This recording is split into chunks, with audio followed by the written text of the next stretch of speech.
is bricking it. Is he bricking it?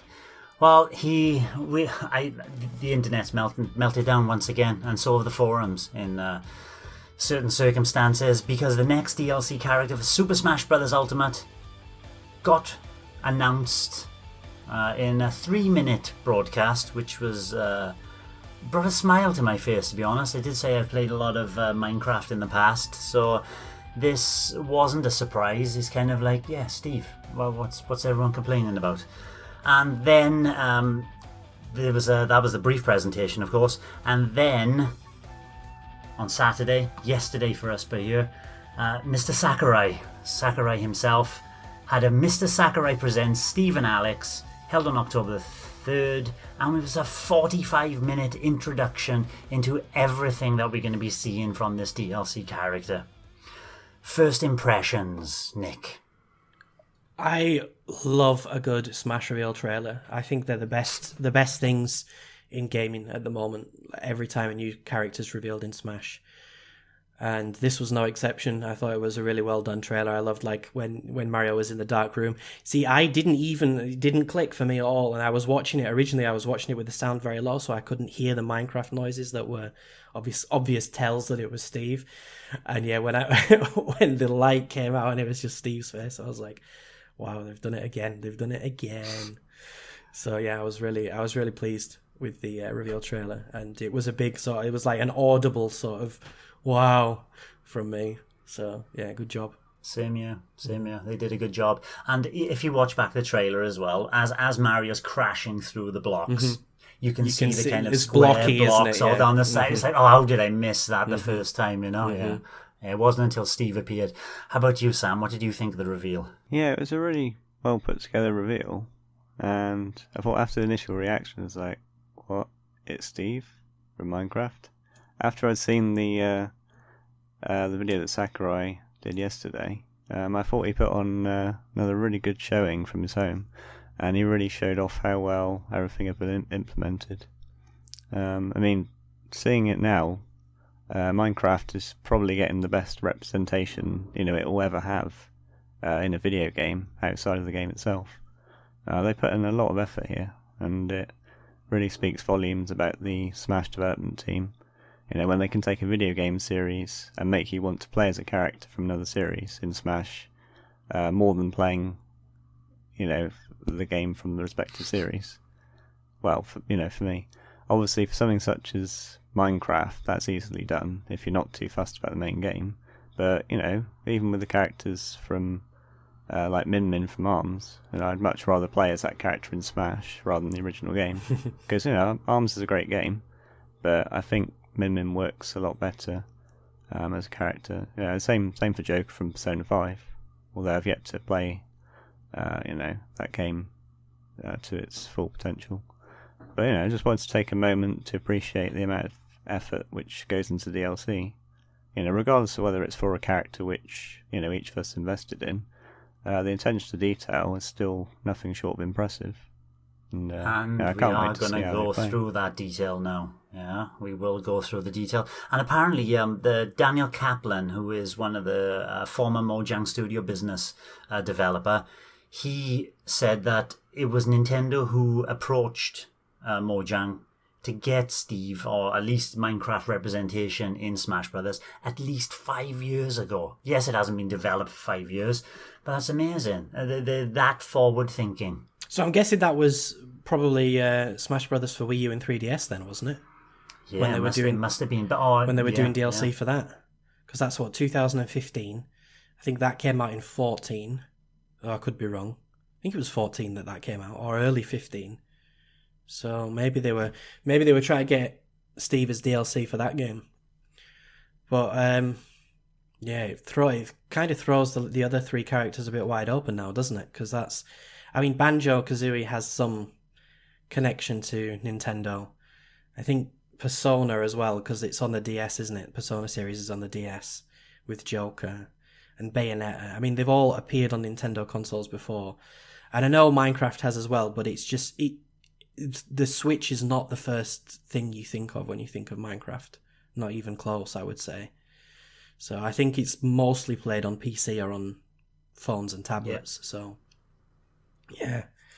Very, very interesting, and it does throw the door wide open, I think, for the final 3 characters. Yeah, because before the second fight, when they announced the second fighter pass, I think the 3 of us, me, you, and Greg, I'm sure we all came up with the idea like, well, they focused on other kind of characters in the first fighter pack. This is all going to be Nintendo focused. Yeah, so they've thrown the door wide open, and we're going to be seeing Jonesy from Fortnite next. I really, really hope not. I doubt they go that far. Anyway, we won't just be seeing Steve from Minecraft. We'll be seeing Alex, both, which is the female version with the red hair. Both these will have 3 skins and colour variations, basically. But most characters in Smash Brothers, I think all characters in Smash Brothers, have 8 different variations. So making up the 2 missing there, you'll be able to wear a zombie skin or the Enderman skin, which they got exactly the same movesets. They just look slightly different with longer, thinner arms. What differentiates this, as with every fighter, is its moveset. So we can refer to him as Steve from now on, and Steve can basically hold down the attack button and continuously attack. Just, they've obviously implemented that from Minecraft. So he continually attacks, and you can do that while you're walking as well. So you just you don't have to mash the button to keep on attacking. He will continually use a short range attack with a sword, or depending on the kind of move you do, with a pickaxe as well. Does his movement... they've obviously retained it from Minecraft, so it looks pretty much the same. But do you think it'll be well implemented in Smash, or easy to use, Nick? I don't know if it'll be easy to use, because I think his jump's quite short, isn't it? It's not very high jump. Yes. I like how unique he is. I like how they've built, basically using Smash Brothers rules and Smash Brothers control methods, as they have done with other DLC characters. They've really gone to town on making Steve really unique and really different. And I do think it's a case, again, of if you want to get good with this character, you need to learn basically a new play style. So I really appreciate that sort of stuff. Like, I took a while to get used to Simon. I really like playing with Simon on Smash Ultimate. And what his moveset is very similar to sort of the traditional moveset, but it still took a little while, obviously, to learn everything. And I really like it when they go all out a little bit on these sort of...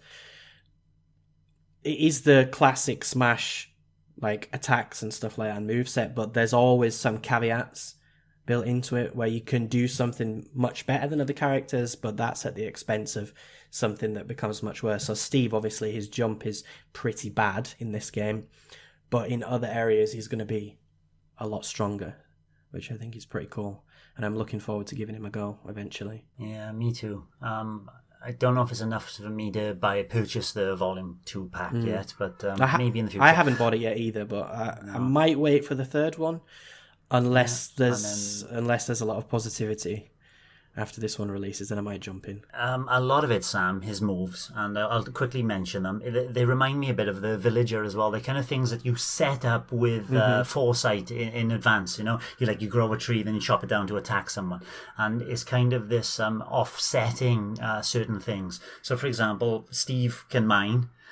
So you basically look down and you can mine to get materials which build a bar up.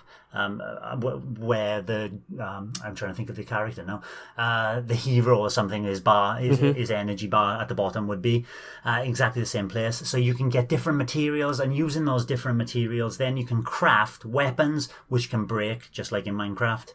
And you can also create blocks. Now, that was a simplified version of what you can do, but you can create blocks then as defensive structures, or to block certain things, block people jumping back onto the stage and all that. But the one that kind of made me think of the Animal Crossing Villager is the TNT block. You really have to have some foresight in placing that TNT block down, then running a redstone line away from it for the electricity, and putting down its final piston. I forgot what they're called. The trap. So you stand on the trap. Yeah, the thing is, you stand on it to explode the thing. Mm-hmm. Sam, what are your feelings on how Steve will be implemented in game? Yeah, it seems like Steve's going to be a very technical character. Yes. Just look at the way you can mine materials from the Smash stages. I did find it interesting how, depending on what stage you're on, this is obviously what they meant when they said they had to rework every stage. Depending on what stage you're on, you'll be mining different materials. Like, say, if you're on top of the R-Wing, well, not the R-Wing, the Great Fox in the Star Fox stage, you'll be mining mostly metal-based materials. But they've done it in a way that you can obtain all kinds of materials, different places. Obviously, that's intrinsic to the design of you got to gather the materials in order to craft things. So you need to be able to get all these materials. But I think in terms of what was interesting to me is the way you could place blocks almost anywhere on the stage, particularly when it comes to the edges. I think it's already been mentioned that Steve's probably going to be using some interesting edge guarding techniques.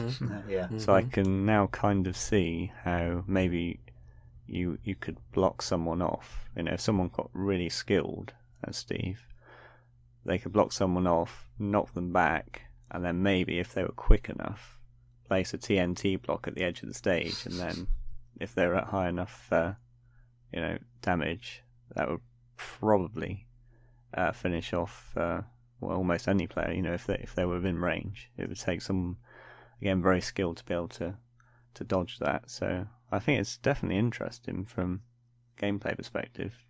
I wasn't really seeing it until I'd seen it presented, but it's clear, just how much effort's gone into the implementation. So I am looking forward to playing as Steve, because I already bought the season pass. So I'm in for the long haul. But I still had faith that the characters they're putting in are going to make sense. I didn't think they just put like any random character in. Yeah, I know Minecraft's not just a random game. It's been around for a long time. But as you said, when you mentioned something like Fortnite, I'd say if they put a character from Fortnite, I'd kind of be like a bit really. I don't see how that would work. But Minecraft Steve, I can see how it works. I mean, again, if they were to put something like Fortnite character in there, it would kind of seem a bit similar, because you've got kind of building in mechanics, Fortnite. Yeah. So I think, we probably won't see maybe too many other modern franchises, but you just don't know really. So I think it opens it up a bit. Collective sigh of relief there.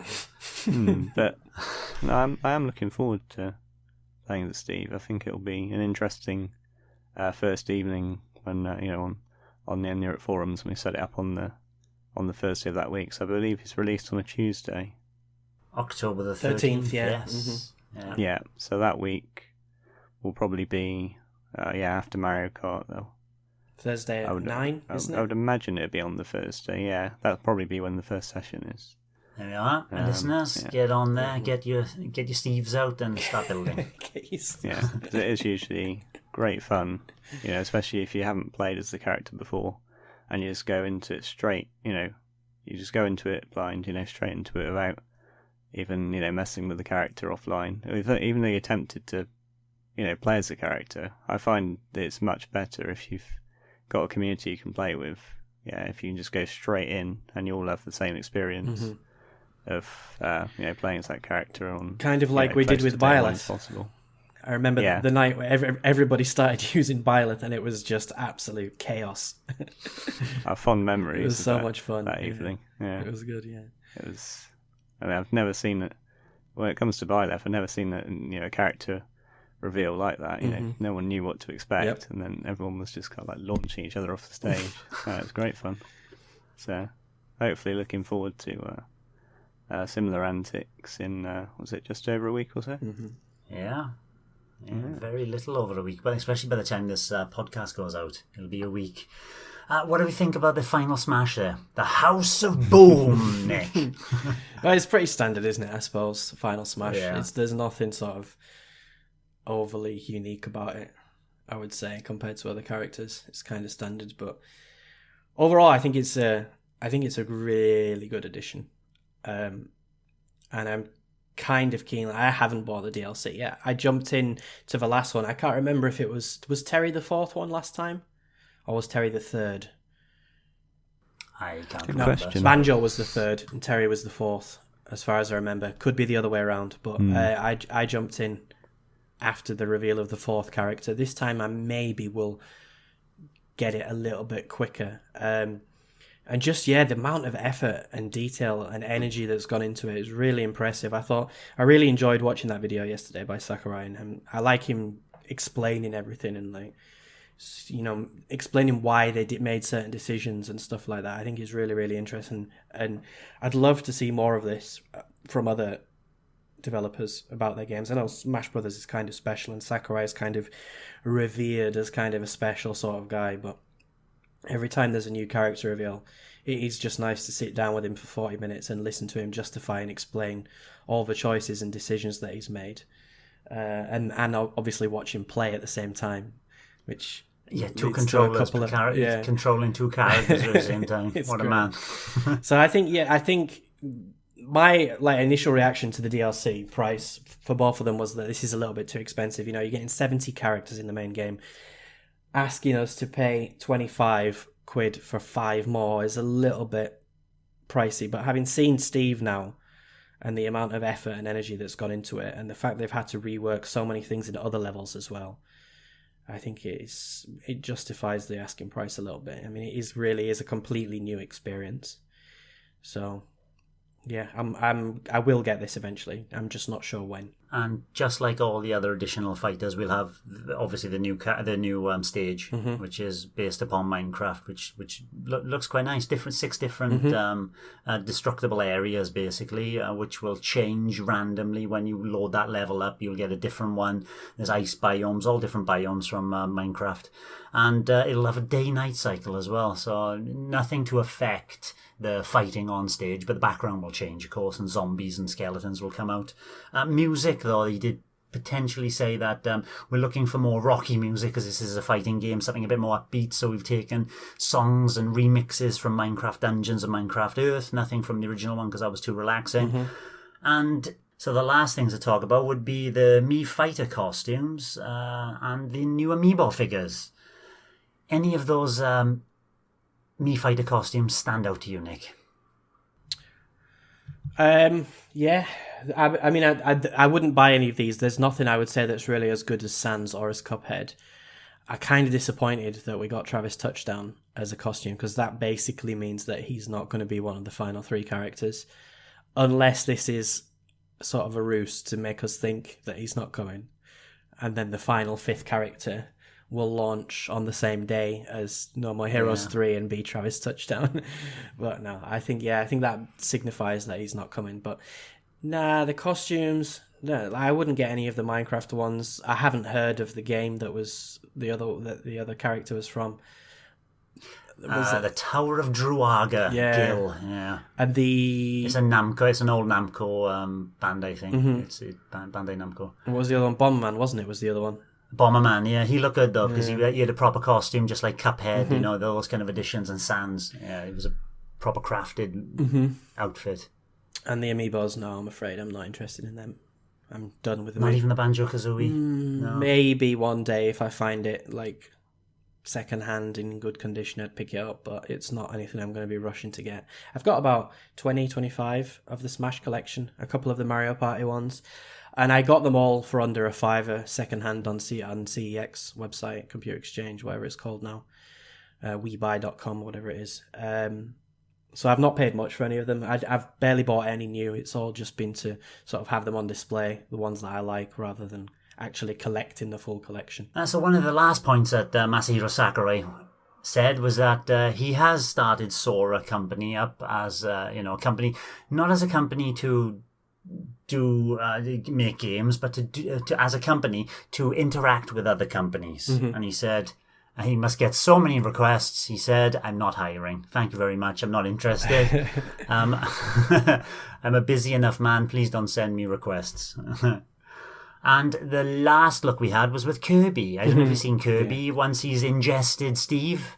What do you think of that? Blocky Kirby. Yeah. Blocky Kirby. And there's a white version of him there looking like QB as well, which is quite nice. We've lost Sam, unfortunately. His internet must have backed out there. But that's all we have time for this week. Nothing to add? No, Nick? I think that's it. I think, just good, a good direct and a good little interview with Sakurai. Yeah. I enjoyed it. And Sakurai's funny. He came in and said he was lonely and all that, and all the hard work that is involved, and I must see what they think I am, a magician, and the way he worded it, incredibly funny. Thanks for watching, and don't forget to hit the subscribe button and give us a like if you've enjoyed our content. You can also check out our other great content on Twitter, Facebook, Instagram, and the N-E Café podcast from all good podcast providers. Just follow the links in the description below.